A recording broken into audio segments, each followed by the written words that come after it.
Hindi mo maintindihan kung ba't ikaw ang napapagtripan ng halik ng kamalasan.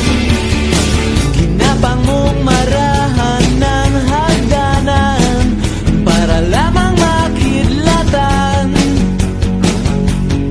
sa kaitaas-taasan. Ngunit kaibigan, huwag kang magpapasindak. Kaibigan, easy lang sa iyak.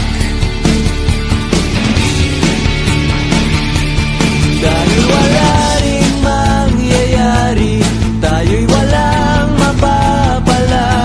Huwag mong bigyan